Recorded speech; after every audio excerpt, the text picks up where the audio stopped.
Hurmatli vatandoshlar, mana har bir musulmonning uyida bitta Qur'on kitobi bo'lishi kerak. Mana hozir mana shu ko'pchilik so'raganligi uchun Qur'on kitobini ochib, ichini hammasini ko'rsataman hozir. Mana qaranglar, ikki xil, bitta kattasi bor, kichkinasi bor. Mana Qur'on kitob.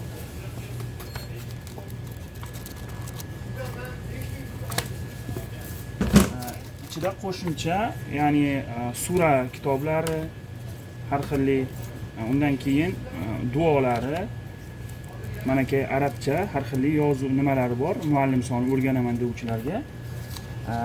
Yana qo'shimcha bu joyda eng yaxshisi ruchkasi bor, naushnik hamda zaryadchiga bor. Agar buni qanaqa foydalanishni bilmasanglar, mana kitobchasi bor. Kitobchasidan foydalansanglar bo'ladi. Knopkasini bosasizlar, o'zi ruchkasi bor, mana o'zi o'qib ketaveradi.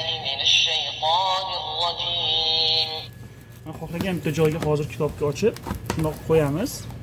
Hozir o'zi o'qib beraveradi.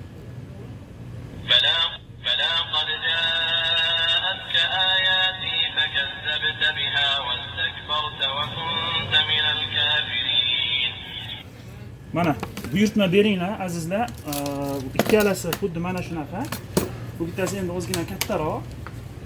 Narx-navolari hammasi ekrandagi nomerlarga telefon qilsanglar, hammasini bilib olasizlar. Mana ruchkalari zalotistik. Koreya bo'yicha bir kun ichida yetkazib beriladi.